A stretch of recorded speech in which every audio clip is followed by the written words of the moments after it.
guys, and welcome to mattsbeamer. So about 15 months ago, I filmed my brother's wonderful mk2.5 Focus Titanium, which is a highly spec'd car. My mum's other half liked it so much that he sold his 1990 Land Rover 90 and bought a 2010 Focus Zetec. Both previous in-depth tours are linked down below. In the late 1990s, Ford showed how big their testicles were by getting rid of the well-loved name The Escort, which was replaced by the Focus. In 1998, the Mark I Ford Focus was loved by everyone and was a breath of fresh air in the car community, receiving awards and a very cool model lineup. The Mark II took over the reins in 2004. It was a lot more grown up and better built than the previous model, but some say it wasn't as fun to drive or as crazy. Saying this though, the public loved the Mark II. I for one prefer it to the newer Mark III version. The Mark II was available in many body styles, a 3 or 5 door hatchback, an estate, a saloon, and even a hardtop convertible. Anyway, this is the Mark II facelift, which is known as the mk2.5. The facelift happened in about 2007-2008, and the difference between the two versions is like night and day. This 5-door hatchback is finished in the metallic moondust silver, which is one of the most popular colours on the Ford colour chart. And this car really does suit this colour, though personally it would not be my first choice. Starting at the front of the car, I'll start with the facelifted grille. It's more curvy than the last one. The top chrome edge is part of the bonnet. The big Ford logo is set onto the black plastic trim. There is something special about this Ford badge. It rotates to reveal a key slot to open the bonnet, as shown.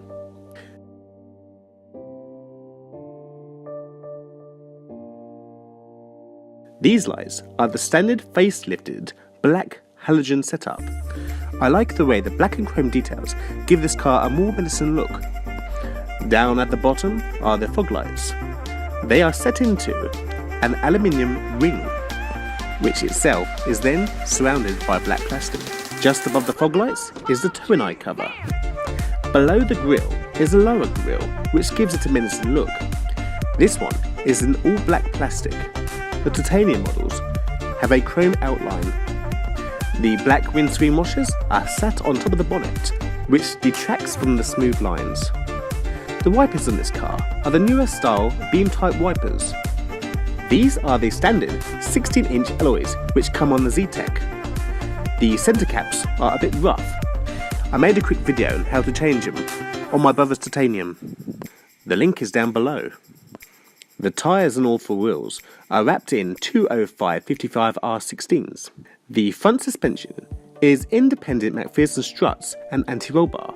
The front brakes in this car are ventilated discs, which work with the car's ABS system.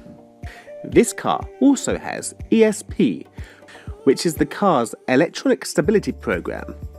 The width of the front track is 1,535mm. The ring mirrors are half colour coded. They are electronically controlled and have the side indicators built into them. The glass also has a line which shows you that some of the mirror is magnified. Around the windows is a black plastic effect trim. The windows have a slight tint to them.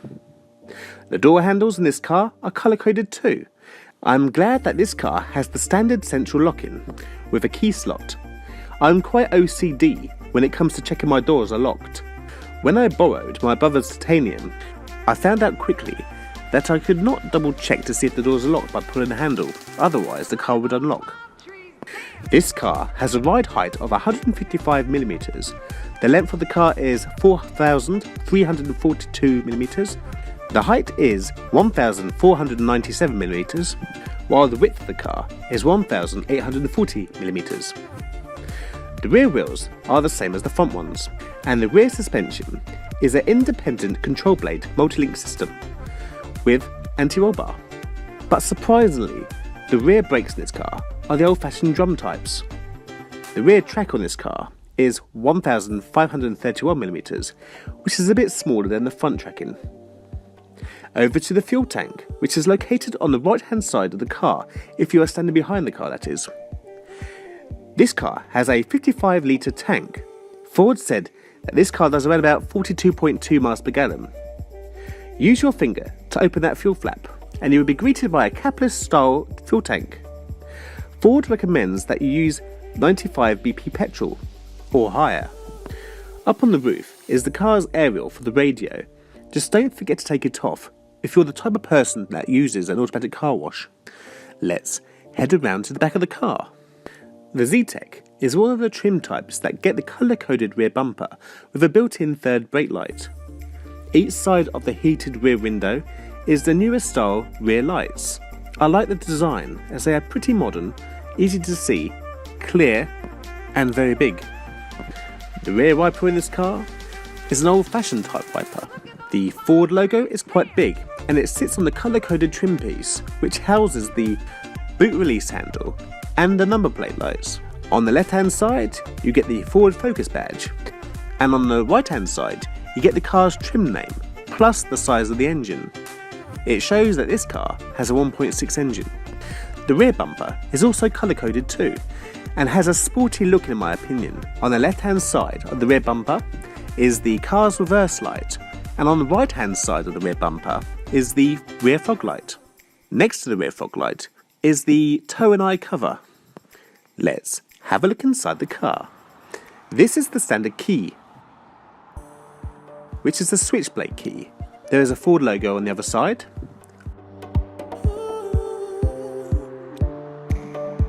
Unlock, lock, and the boot release. Double tap lock to deadlock. This car also has an immobiliser. The interior of this car is a nice place to be, even on the lower spec models. It has the usual airbags up front, side airbags, ISOFIX, and some come with the side curtain airbags for a few extra pounds or euros, depending on where you live. The seats are finished in a silver and black hardware material. They are quite comfortable. The front windscreen has Ford's famous quick clearing technology. Very useful for when it is icy. At both ends of the dash are the vents to heat up the side windows. On top of the dash is a flat surface. Some cars have a storage space here. Along the front edge of the soft touch dash are the 4 oval main air vents. They are circled with aluminium trim. The adjustable knobs and the scroll wheel are both black in colour. Between the air vents is the silver hazard switch button. Moving on down, we have more silver trim and the Ford 6000 CD entertainment system, which is connected to the basic 6-speaker setup.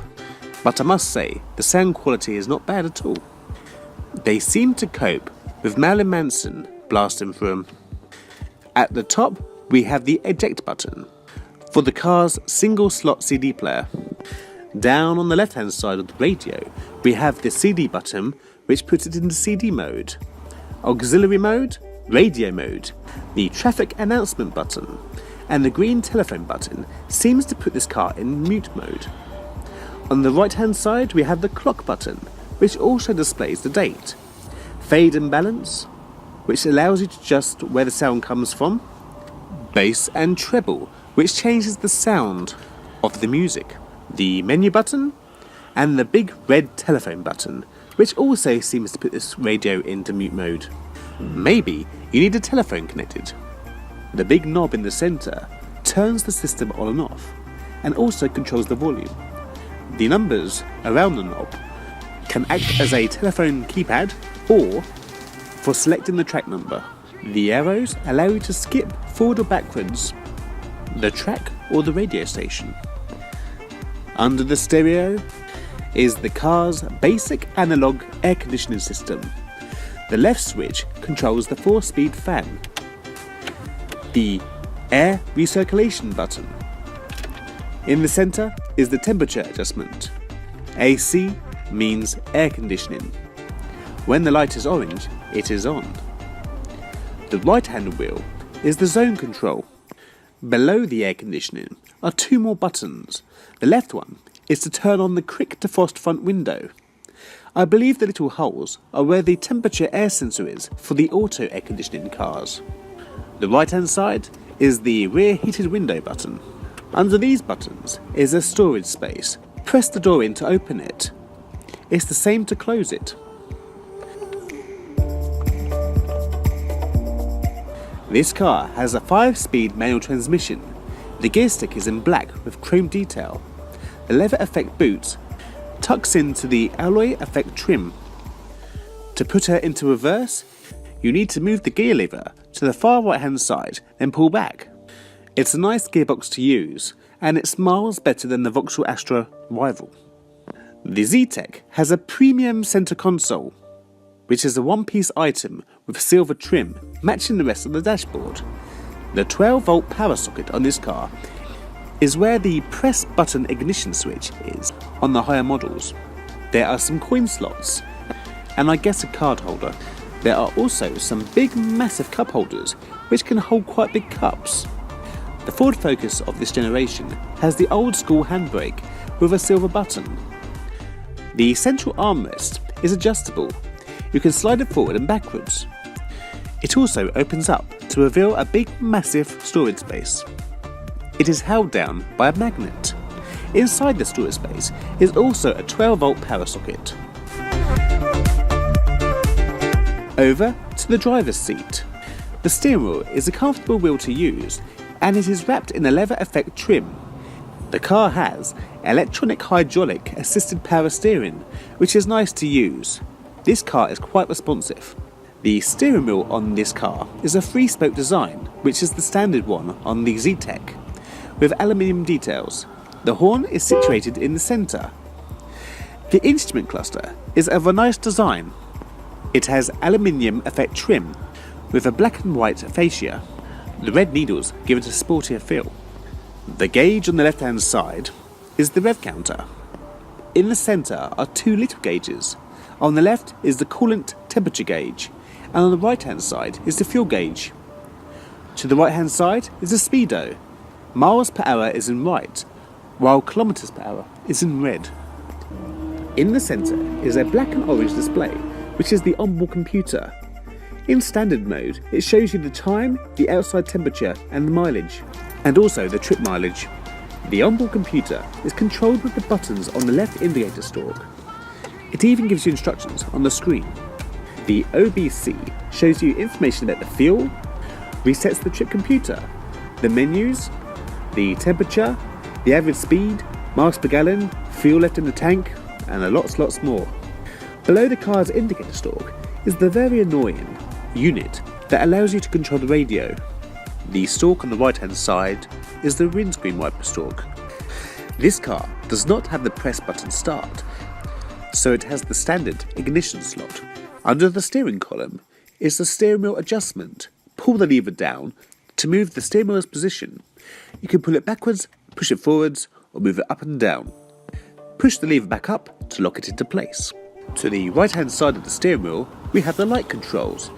The little scroll wheel on the left hand side controls the angle at which the lights hit the road. The big turn switch turns the light on. To turn the fog lights on, you need to pull it backwards towards yourself. This is where the OBD2 diagnostics machine plugs into. Up on the door, where the A pillar is the tweeter speaker. Next up is the door handle and the power lock switch, finished in an aluminium silver. Below that is the electric mirror adjustment. The little lever allows you to select which mirror you want to adjust. Just press down the arrows to adjust the mirror itself. Only the front windows on this car are electric. The driver has an automatic down switch. As you can see, the window goes all the way down into the door. The driver's door has a speaker right next to the small door pocket. This car here has the basic interior lighting, so no map lights here. Both sun visors have the card holder, so you can see how beautiful you are whilst driving your Ford Focus down the road. The grab handles are soft closing, and the rear ones have a hook to hold up your suit or your dress, whatever you should wear. The manual seats are altered in many different ways. This wheel here adjusts the backrest's angle. The bar at the front allows you to move the seat forwards and backwards. The lever on the side allows you to adjust the height of the seat. The B pillar has the tyre pressure information on it. Now, let's jump into the passenger seat. The passenger's door is the simple version of the driver's door, but the window switch is right next to the door handle. To open the glove box, you need to pull this cheaply made handle, open it up, and voila, a nice sized glove box, with a light, a pen holder, and 2 shallow cup holders. Let's have a look in the back of the car. There's not much to do back here, but here is the view from the rear. The doors are basic. You have the door handle, a blank where the window switch would be, but this car here has wind-up window right next to the speaker. As you can see, the windows don't go all the way down. There is also no door pocket on this door, but next to the seat is an odd storage compartment. I'm 6 foot tall and my driving position in this car is a lot further back than normal, so I have enough legroom and there is enough room for my big head. All good. Between the front seats is a little storage compartment just below the centre armrest. Like most cars these days, it feels very cheap. I nearly didn't see this. This lever here adjusts the lumbar support. Both front seats have a pocket in the back for storage too.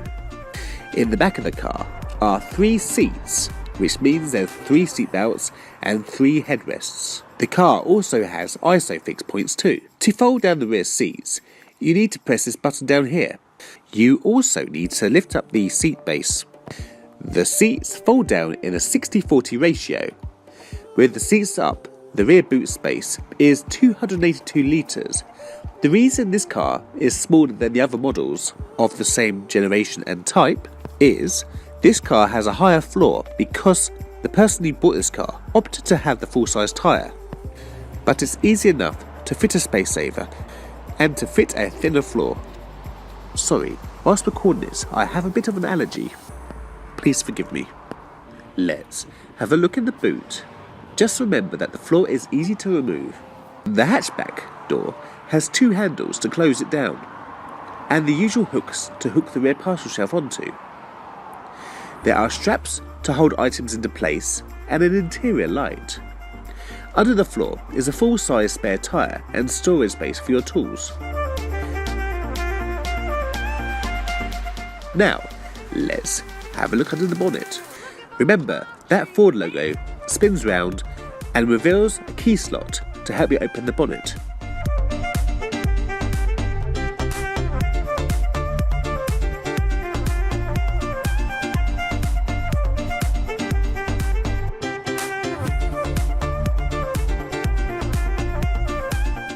This car here has the 1.6 Duratec engine, which is an inline 4-cylinder engine.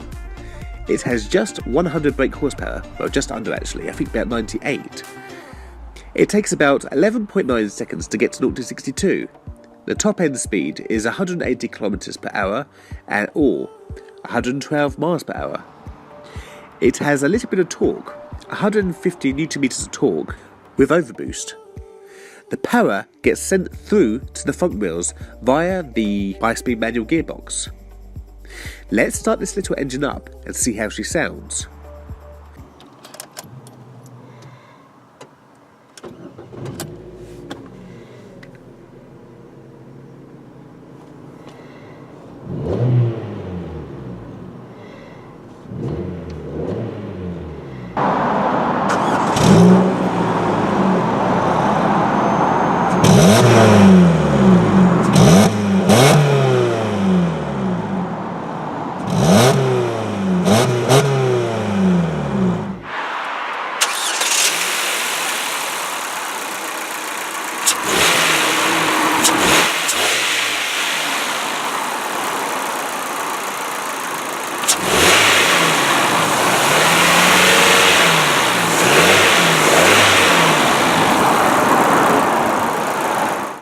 Thank you so much for watching this video.